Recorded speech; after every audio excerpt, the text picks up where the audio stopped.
அன்புள்ள மிதுன ராசி அன்பர்களே வணக்கம். புதனின் வக்கர பெயர்ச்சி பலன்களை நாம் பார்க்க போகிறோம். மிதுன ராசினருக்கு ராசிநாதன் புதன், 4ஆம் இடத்திற்கும் அதிபதி புதன்.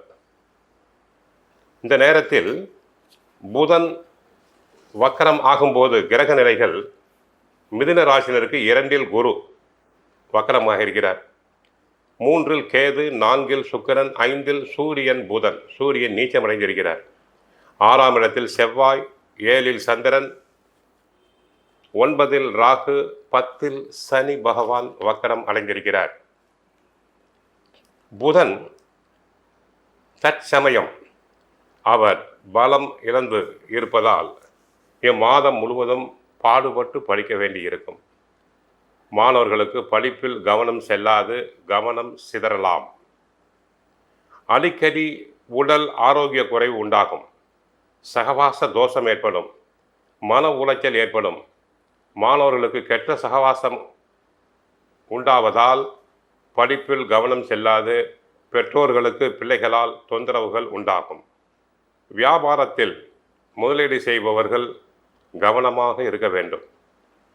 பணம் சம்பந்தப்பட்ட விஷயம் என்பதால் கொடுக்கல் வாங்கலில் கவனம் தேவை, எச்சரிக்கை தேவை. ஆன்லைன் பிஸ்னஸில் உள்ளவர்கள், ஐடி ஷேர் மார்க்கெட்டில் உள்ளவர்கள் சற்று கவனமாக இருங்கள். பொதுவாக பணம் சம்பந்தப்பட்ட வியாபார ஸ்தலத்தில் வியாபாரத்துறையில் உள்ளவர்களுக்கு கவனம் தேவை. கூட்டாளிகளிடம் அனுசரித்து செல்லுங்கள். திடீரென்று கோபம் வரும், சண்டை சச்சரவுகள் வரலாம்.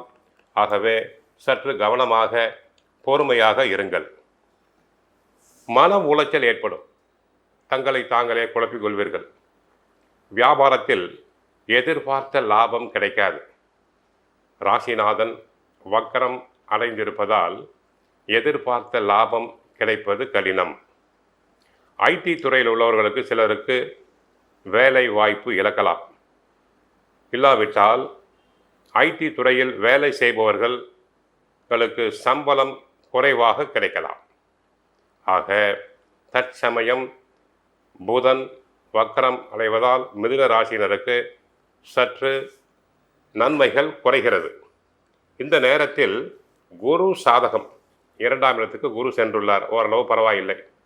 சனி 10இல் வக்கரம் அடைந்திருக்கிறார். ராகு கேது பரவாயில்லை, ஓரளவு சாதகமாக இருக்கிறார்கள்.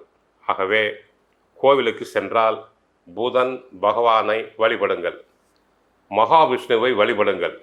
தங்களுடைய கஷ்டங்கள் அனைத்தும் விலகிவிடும். ஓம் நாராயணாய வித்மகே வாசுதேவாய தீமகி தன்னோ விஷ்ணு பிரசோதயாத் என்ற மந்திரத்தை 16 முறை சொல்லுங்கள். மற்றபடி நன்மைகள் பெருகும். வாழ்க வளமுடன். மங்களம் உண்டாகட்டும்.